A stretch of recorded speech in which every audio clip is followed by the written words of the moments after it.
Chapter 91. Harmon's Plan 1. Erikson's POV. A face cannot tell one a thing about a person. Erikson Leonard. It's the third day of the second to last week of Astra, the month devoted to the color of our deities. The day of the verdant haven, the weekday that represents half of my kind, the green-blooded. My eyes linger on the calendar mounted on the wall. Astra, the final month of the year, its 53 days stacked like a staircase to a vanishing peak. 5 weeks in total for a month, and 7 days remain before the last week arrives.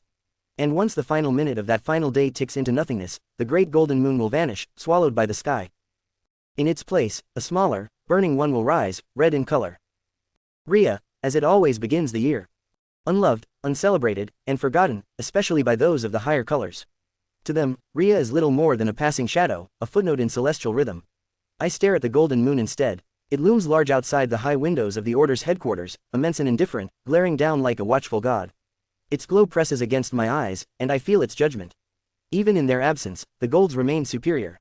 They are gods, after all, not to be seen, only feared, and worshipped. The rain has just passed, drenching Denklin in its wake. I can still smell it through the cracked glass, petrichor clinging to the stone, mixing with the grime of alleyways.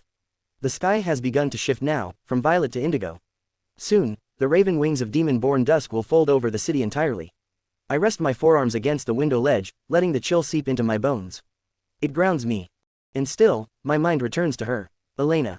That's what I call her now, a name borrowed from a brand of sweets I've bought the very first day I patrolled the outer quarters. I was looking for people who could be bribed to help the Reds. That's the plan, or at least Harmon's version of it. He's clear about the surface of it, but what lurks beneath? Shadows. There's more he hasn't shared. The question remains, what will we do with the other bloods? The blues should pose the least threat. Greens, my own people, will likely be scattered or indifferent. Some of us even fought the yellows and lived to speak of it. But if we take only 1,000 ships, a modest estimate, nearly a quarter will be occupied by oranges. And half of those will contain greens, some of whom will turn. Not all, but some. Perhaps it won't be 1,000 galleons, perhaps it'll be dozens more. I sigh, and my thoughts betray me again, Elena's bittersweet smile surfacing in my mind. Those amber eyes of hers glinted like topaz beneath candlelight, eyes too old for a child. I push the thought aside and leave the window, descending into the hidden levels beneath headquarters. There are many rooms here. They are spacious, and once used for entertainment, but now repurposed for training, equipping, and surviving. I'm not here to train, not today. I'm here for her. She sits curled on a couch too big for her frame, nose buried in a book nearly the size of her torso. She's gentle and always has been. It tears at something inside me to see her like this, so small, so fragile, so undeservedly wounded by life. She reminds me too much of my daughter. I whisper to myself, almost under my breath, Harmon, you better make that plan come true. As I move toward the crates of freshly delivered herbs, strong stuff, from Ashton's garden supply, a hand clasps down on my shoulder. Firm and familiar, the pressure alone gives him away, and I don't even need to look. I grit my teeth, but only inwardly. Outwardly, I do what every green-blooded veteran does best. Smile. This content originates from my virtual library empire. Harmon's voice follows. What about me, Eric? I fake a chuckle, letting the grin stretch across my face as I turn to meet his burning eyes. Nothing, Ham, just hoping everything will work out. His eyes hold mine, glowing like kindled fire, and mine start to brighten a little too, caught in his gravity. Harmon has always had that effect. His energy is relentless. He claps my back, walking past with the grace of a man too big to move that lightly. Come in a minute, we've got something to discuss. Important. The word important is said almost too casually, in that playful, infuriating way of his. I scowl. I've known him long enough to know that important, in his tone, almost always means trouble. No one knows him better than I do. No one, perhaps, except the woman he lost, but I stopped thinking right there. Chapter 92. Harmon's Plan 2. Harmon was the first to strike a yellow, the first I ever knew to fight too, and win. Alone with no help, and still breathing after. Harmon is 2 heads taller than I and built like the demons we used to fear in childhood tales. I don't need to see his veins to know the power in them. He's stronger than he's ever been, a monster, shaped by grief, fury, and the obsession to win. My boots click along the hardwood as I follow him toward the meeting room, but then I pause. There are dark footprints and small at that. My brow furrows, and my hand rubs across the stubble of my recently trimmed beard. These steps are too tiny to be Harmon's.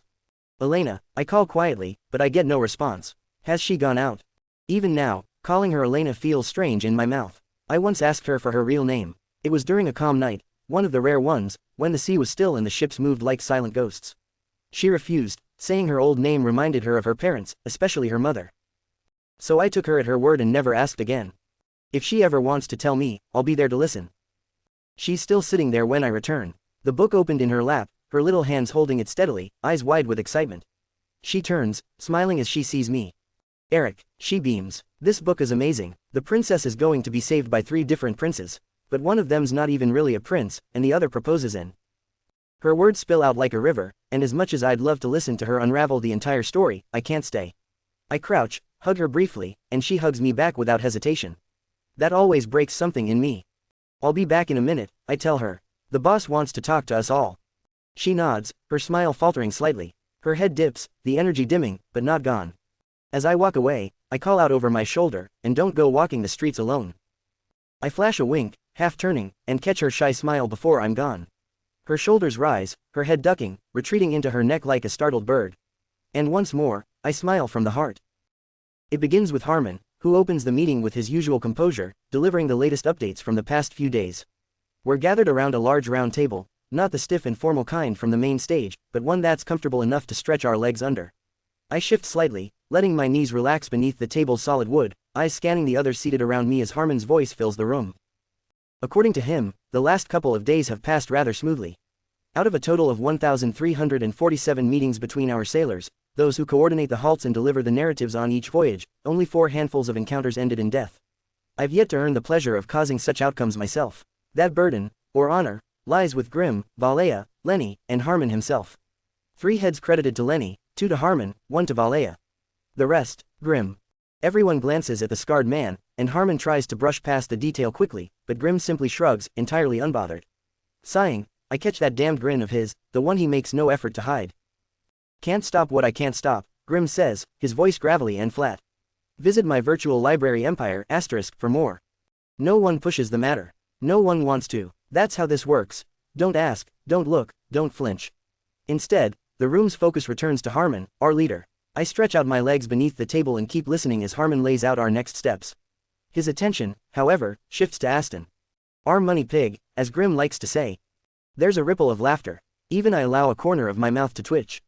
Has not only brought us gear to strengthen us by a quarter at least, but he's also pulled the strings within his bloodline. I glance toward Aston. Something about him unsettles me. I can't pinpoint what it is, maybe it's that damned expression on his face, stoic, like every other blue-blooded bastard. But there's more to it. If I stood up right now and punched him hard enough to send his skull flying, I swear he'd just sit there, unflinching, dead-eyed and blank-faced.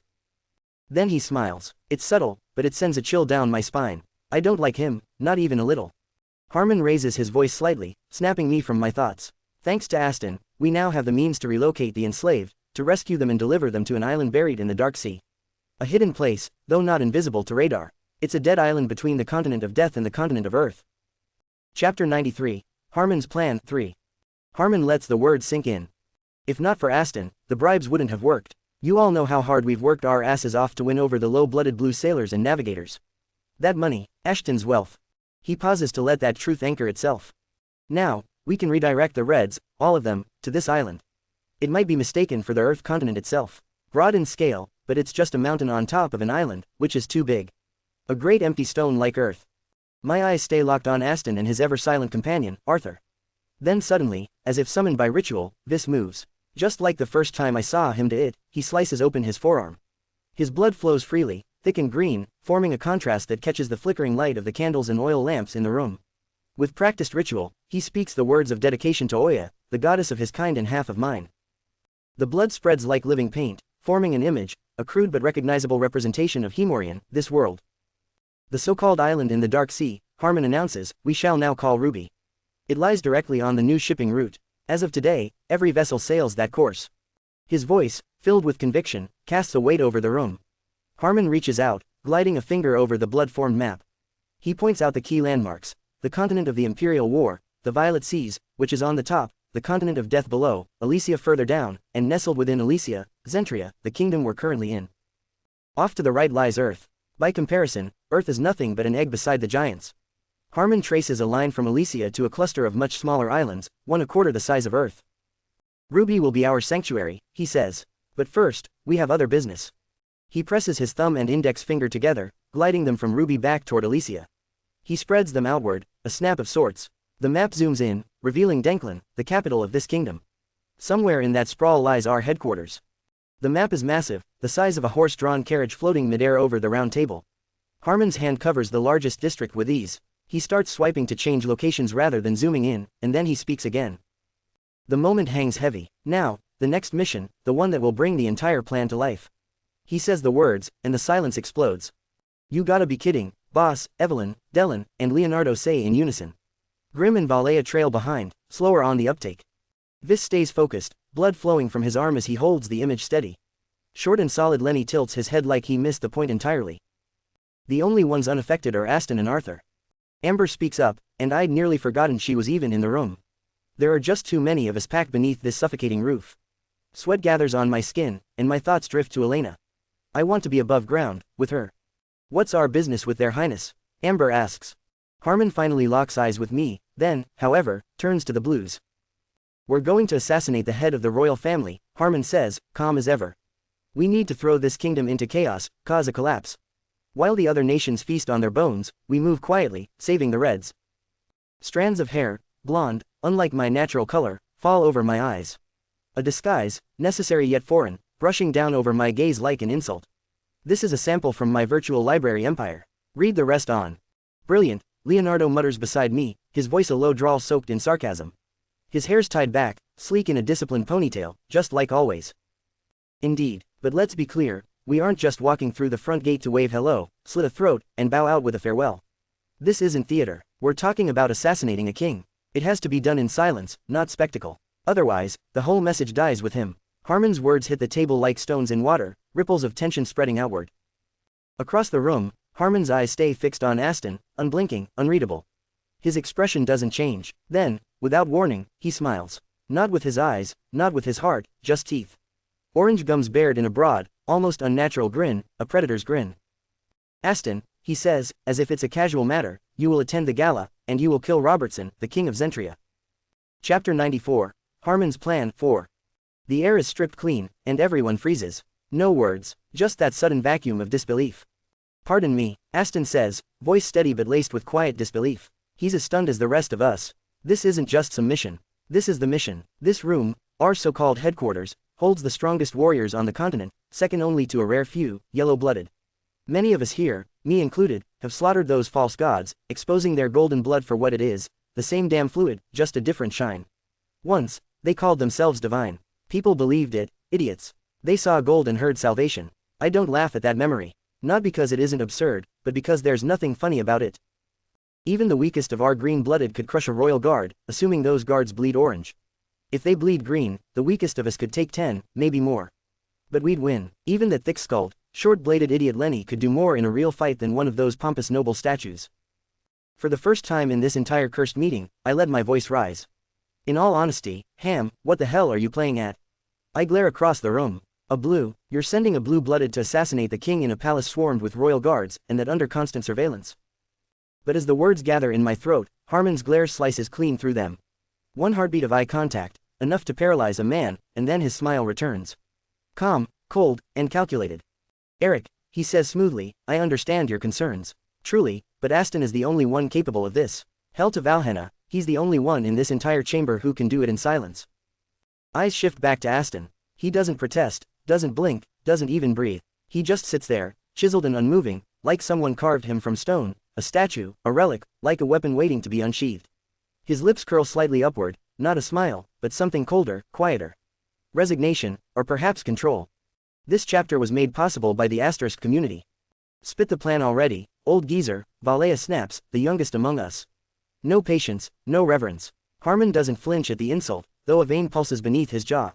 300 years will make you old, no matter how straight you stand.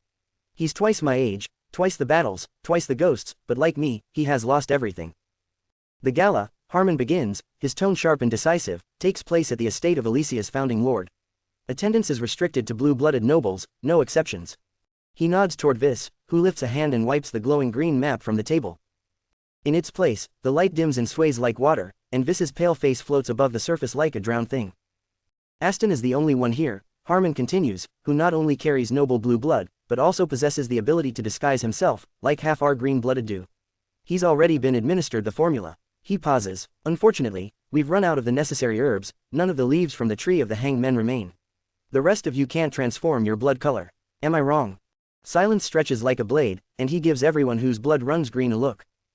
Then Lenny pipes up, loud and dumb. Oya changed from green to gold. A god in her name. He thumps his chest, proud as a preacher. Amber, beside him, slaps the back of his head with a sharp crack. Everyone's heard your bedtime stories, Lenny. Shut up. He looks hurt, puzzled, and he still doesn't get it. Harmon raises his voice again. He dismisses the interruption with a breath. His gaze returns to Aston, who's now looking down at his folded hands. There's no defiance in him, just silence, and something that might be grief. Be honored, Harmon says, voice deepening, child of noble blood. He speaks now with purpose, each word chosen like a blade from Iraq. You will go down in history as the savior of the red-blooded. The sacred blade that pierced the heart of Robertson, tyrant and soon-to-be memory. Lift your chin, Aston. You are the one who will lead them, into Ruby. Into the night, when Rhea awakens and Astra shuts down. When the moon shifts and the calendar dies. You are the last breath of the old world and the first strike of the new. My heart kicks once, hard, my toes nearly curling inward at his speech. He leans forward, voice dropping into near reverence. This won't be remembered as the start of a calendar, it will be known as the year the world broke. And you, Aston without a name, will be the man who brings justice to the world. And then, something I've never seen on Aston or any stoic blue, a flicker of warmth, Ashton's stone face cracks, just a fracture, but enough. A single tear slides down that marble cheek of his, and a smile forms itself, blinding like the azure sun itself. Chapter 95, Colosseum 1. Eliot's Pav. Even in nonsense, a fool can find meaning. Eliot Starfall. My sweat cools the fever, but my head still burns. My veins feel clogged, my pulse relentless, like my body is waging war against itself. I think like this every night, every blistering afternoon. Now, the golden moon spills its glow through the cracks, and I press my palm to my forehead. My breath is shallow, and I turn to my right, too quickly, and the lack of balance betrays me. I collapse straight into the puddle of vomit I brought up minutes earlier. It steams faintly under the cold of the night. Maggots crawl through it, dancing like it's some celebration. A feast. And why not? My stomach is giving them all it has. What I cough up now is mostly black. Between the muck, there's blood, and even more maggots. I don't know if they came from me, maybe they did. Maybe they live in me. I remember some documentary about parasites, ones that burrow in the gut and eat their way through. That thought alone sends a shiver racing down my spine. But maybe it's the blood that disturbs me more. Why did these zombies, back then, have maggots pouring from their mouths? My chest collapses against the floor, my body twitching, breath barely slipping into my bloodstream. My vision blurs, but I can still see the crawling things inching toward my cheek. I don't move. I can't. I'm too weak for that, and I hate it. I fucking hate being this weak. My goddamn arm, everything, the pain, the sickness, the helplessness, because of this missing arm, because of those monsters. Seconds pass like dragged out minutes, but eventually, I force myself to stand. My legs tremble, each movement like walking on a planet with triple Earth's gravity. Maybe this damned world works like that, but maybe gravity here punishes the weak harder, or it's all because of my current condition. Nothing makes sense to me anymore. I manage to lean my back against the wall while pressing my heavy body with all my might with one arm. The room is dark, locked away from civilization, curtains shut, door bolted, and I, once again, trapped in a room of the dead. Chom and Jean are really taking their time with the meds, I mutter, breath rancid, and eyes flicking toward the boy we saved from the bar, the one with the terrified eyes and quiet mouth. Paul, that's what his name was. He shouldn't have to see this. No one should. For character sheets and glossaries, visit. Not the corpses, not the blood, not the blue-blooded twins beside me, their fused heads leaning like rotting fruits. The rest of their body is normal, but their blood isn't. They're not like Paul, they're not like me, or like any of my kind. To my right lie the bodies of the parents and an older woman, probably the grandmother, dressed neatly, Victorian elegance like the rest of this godforsaken city. I stay quiet, and continue not to speak much to Paul. I don't want to talk, and he barely understands my English anyway. I keep my eyes away from the faces, smashed, misshapen, and lifeless. I don't want to see them. I just want light, I just want Ren. My legs begin to move again, shaky, disjointed, and the world tilts. It spins like some broken carousel from childhood nightmares. Then, I drop forward. My chin, or maybe teeth, smash the ground. I'm not even sure what hits first. All I know is, Paul's voice sounds like it's underwater, distant, echoing through the blackness that comes rushing in again. My eyes snap open, and as expected, I'm somewhere else.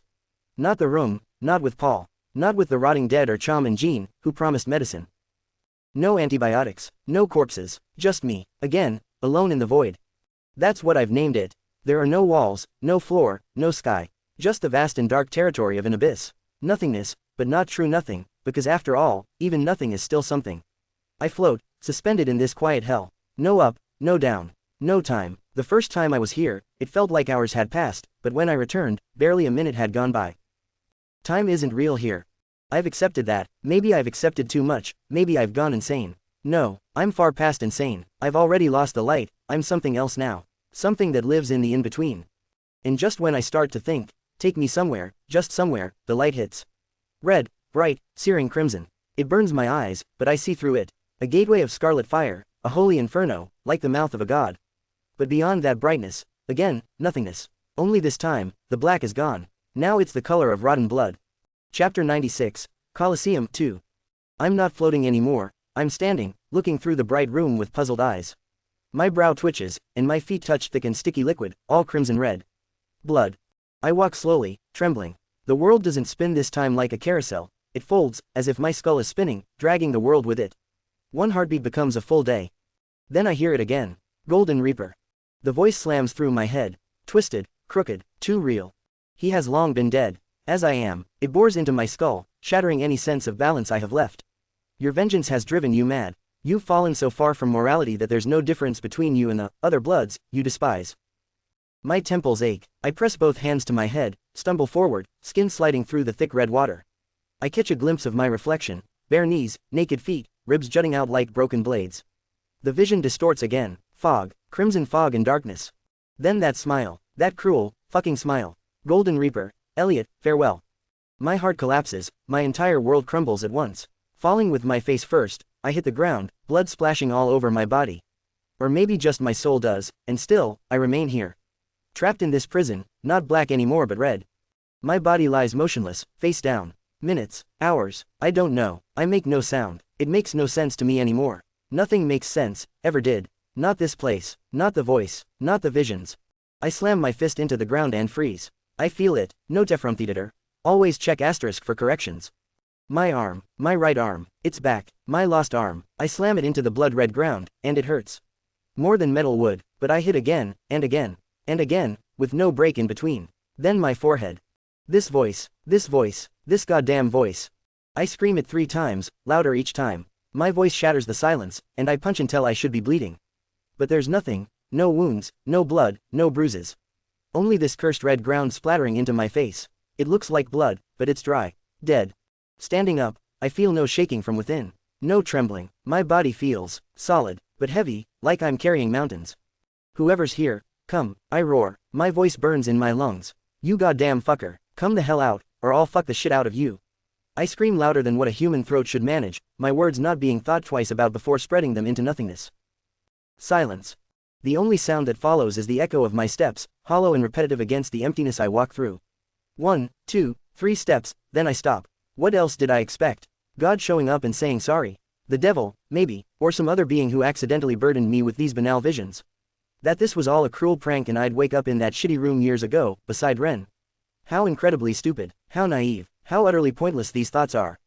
And then, as if to mock me further, a sudden burst of wind, no, a full shockwave, hits me from behind, forcing my body into 4 shaky, unwilling steps forward. My torso jerks, my limbs drag, and as I spin toward the direction the blast came from, my eyes meet nothing but a thick storm of red dust, swirling like a Martian sandstorm. I raise my arms too late. 2 seconds late, dust floods into my eyes and mouth, and I double over, coughing violently. My hair whips back, my ears pop with a hiss, and my knees bend beneath me. 6 seconds, that's all it takes to recover. I've been shoved at least 2 feet forward, planted into a new position like some useless pawn. As the dust settles, vision still distorted, something unnatural becomes visible through the haze. My eyes squint, then widen. I'm kneeling, more crawling, then walking, and my breath hitches when I see it. A long table, chairs, everything rising from the void of redness, existing without logic or reason, 11 seats, 5 on each side, 1 at the head, thrones more than chairs. The largest of them all commands the space, its design far more elaborate, 2 massive wings, lighter in red than the void around us, curling from back to front to serve as armrests. It draws me in. I don't think, I just speak. Eos. Chapter 97, Colosseum 3. The name leaves my lips like a memory I never made. Eos, I whisper again. That feeling when something lingers on the tip of your tongue, so close you taste it, yet it slips away the second you try to grasp it. I step forward, the dust falling faster, my body compelled again to move forward. But not like before, not like when I was inside Ashton's body, be it in the bar or as a hanged corpse, his guilt-ridden face, his missing eye.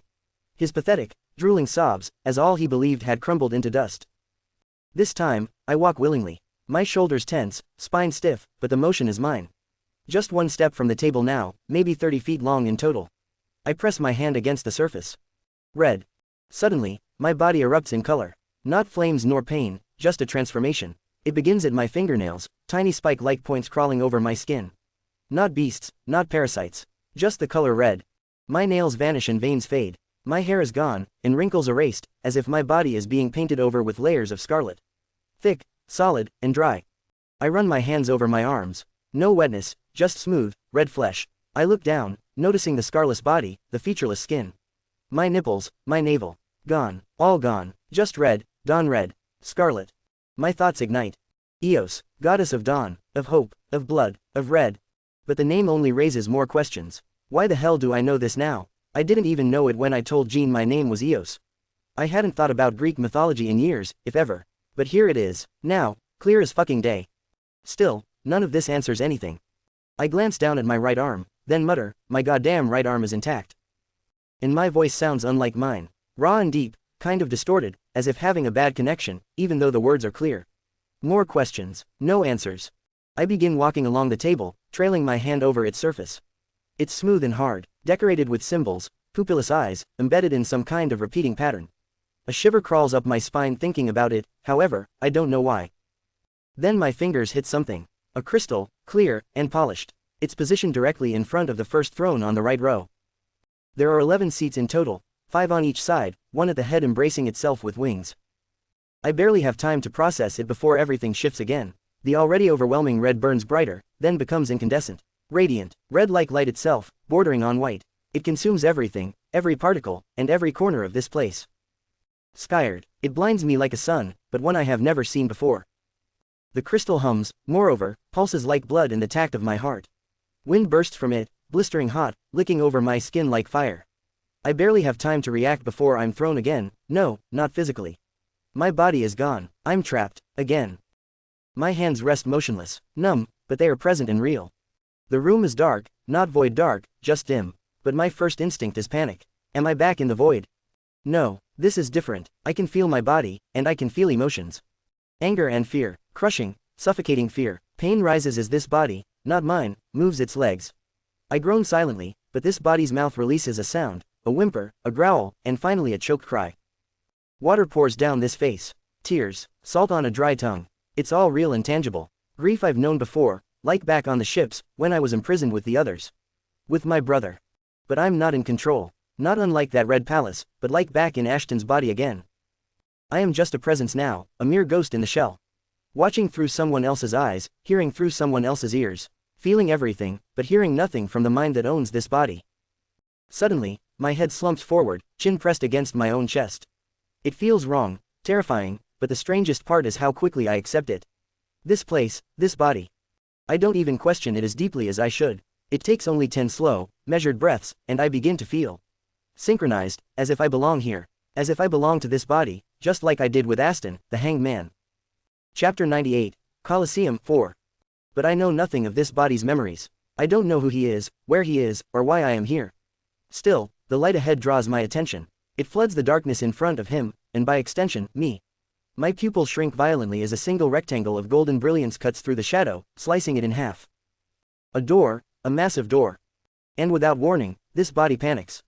The heart thunders in the chest that now houses my awareness, muscles tense, the breath shortens. My body remembers something, something I don't, a truth buried beneath flesh and trauma. There's no clear image, no memory, just a wave of dread as suffocating as smoke. I begin to crawl backward, palms scraping along rough, asphalt-like stone, but the retreat ends quickly, because my back hits the wall. Trapped. My vision swims, water brimming in my eyes. The world blurs, and I look left, then right, others are here. Women, men, dozens of us, maybe more. They tremble, shake, and panic. They feel what I feel. Something is coming.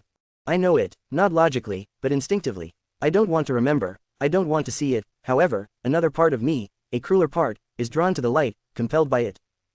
But this body resists like a fish dying on the deck of a boat, wild, jerking, hopeless. The door opens wider, and a figure enters, casting a long, distorted silhouette across the floor. He is massive, at least 8 feet tall, maybe more, and he blocks the light with a body like a mountain. I open my mouth, not in awe, but in raw, visceral fear. Go away, I scream again and again, louder this time, louder than I ever did in that red, eternal place. Go. Mucus runs from my nose, and drool from my lips. I don't care, and my voice continues to crack. I feel the grip of a massive hand clamp around my wrist, of ice. I'm yanked forward, scraped along the unforgiving ground, and the skin of my shoulder starts to burn. The side of my face grates against the stone, dry dust pressing into my inner cheek. I want to sneeze. And then, I'm thrown. My body spirals uncontrollably through the air, tumbling like a broken doll. Arms flail, chest spinning faster than my thoughts can keep up with. Everything blurs, faces, walls, the darkness entwines with the light. The world turns to soft static, like a reflection in disturbed water. The calm surface was shattered by stone. Light overwhelms me. The colors are wrong, too real, too vivid. My eyes struggle to adjust, pupils fluttering. My heart races, and my breath shudders through clenched teeth. 5 full rotations, maybe more, before I finally crash, scraping to a halt. My fingers, trembling and raw, dig into the coarse dust. Go die, shameless tongue. The voice is deep, too deep, like bark groaning from an ancient tree. I glimpse the creature briefly, just long enough to see its massive form dyed in shades of wood and rot. Then, thud. The door slams shut behind him. Screams erupt, some of them are cheers, others agonized howls. The crowd outside the arena comes alive. I brace for calm, but it doesn't come. Instead, blood splashes against my face like rain. Not droplets, gouts, hot and thick. It coats my lips, seeps into my eyes. My own scream is smothered by the scream of this body, which remembers far more than I do. I crawl backward again, pain lighting up the nerves between my legs. Moving through dust, then sand, then something worse. I feel something wet. It's thick and sludgy. Looking down, I see it. A man, no, half a man, ripped open from the waist up. His spine is visible, flesh torn like cloth, blood flowing from his body like milk from a fresh squeezed udder. So, red, so alive, but at the same time dead. I stand before I even realize I've moved. Dirt clings to my bloodied hands. My eyes, won't look away. This body can't even blink anymore. The body twitches, and shortly after, slam, I'm hit again. Chapter 99, Colosseum 5. My side crashes into the dirt, and my lungs start to seize up. Breathing is like drowning, but still, I move forward. I roll left, get on my hands and knees. I spit blood, then gasp. I'm surrounded. Hundreds of men like me, some armored, some half naked, most completely bare. All of their skin is slick with sweat, their eyes wide with terror. All of them just as lost. I look pathetic, back hunched, knees buckling, sweat dripping into dry earth, instantly consumed by the dust. I can't even lift my head properly. But then they start running. Men, women, all red in blood, all charging toward something. Some run with purpose, others panic blindly. They are a wall of bodies moving as one. I lift my gaze and see walls towering, endless walls. They are circling us completely. This is no prison, it's a coliseum. The roars confirm it, continuous shouts, whistles, and cheers. The sound comes not from us, but from above. Spectators. Creatures with bark for skin. Giants and monsters, towering shadows looking down from their thrones. Then I look closer. Not at the people, but at the colors, tree trunk skin, dry moss-colored eyes. Their laughter spills like boiling oil. Then, a voice. It cuts through everything, through the screams, through the madness of agony. Damien. My head snaps toward it. A man, tall, strong, blonde, though his hair is more stubble than strands. Not a giant, not a beast, just, bigger human, at least a head taller than me. Frank, my voice trembles. My legs move, not by choice, but because they must, because this body recognizes him. Where's Paula? I shout across the distance, 10 feet, maybe more. He doesn't answer, not yet. My feet ache, and the ground cuts into me, corns of sand grind into open flesh, and I stagger. Then, a roar, not human, not anything like a human. The air vibrates, and small stones lift off the ground, hovering in midair as the tremor grows. This body freezes entirely. From the monstrous spectators, to the sky above, the ceiling of this place is absurdly high, hundreds of meters. Light pours from crystalline structures, green, blue, orange, violet. Every color you could imagine. But one light flickers, moreover darkens, something blots it out, a shadow, no, a creature. It leaps from the far end of the Colosseum. It isn't shaped like a human, not even like another blood color. It's a beast.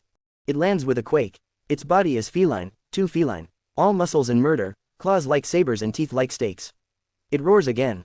Damien, Frank calls out to me, his presence is like an anchor on the shore. He grips my shoulders, hands larger than my head, trembling with something between fury and despair. Damien, he shouts, voice cracking halfway through the name as he jerks me back and forth, like a puppet. As if I'm not there, and suddenly I snap out of it, like I've been pulled from a trance. Where's Paula? He demands now, though I had asked the same damn thing just seconds ago. I don't know, I scream, louder than I mean to.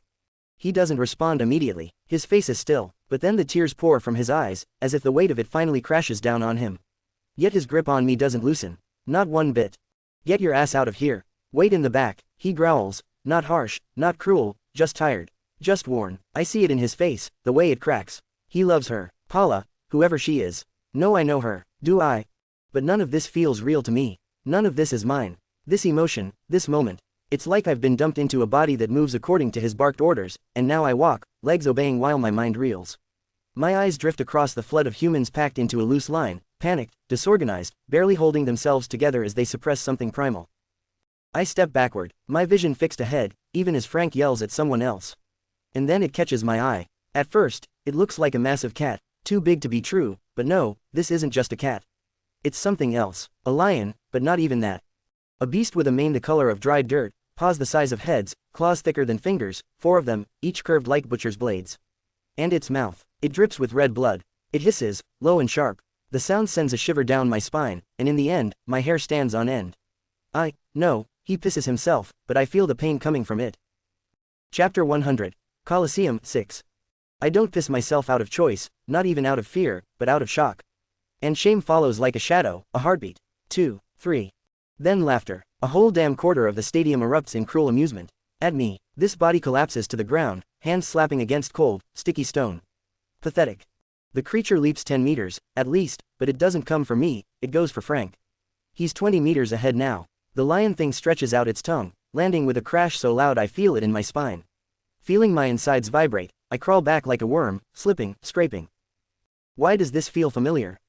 There's something wrong with this body, or maybe with me. The fear is mine, no doubt, real and raw, but it doesn't feel like it belongs to me. I can't explain it, I just know this body reacts on instinct, and that instinct is always retreat.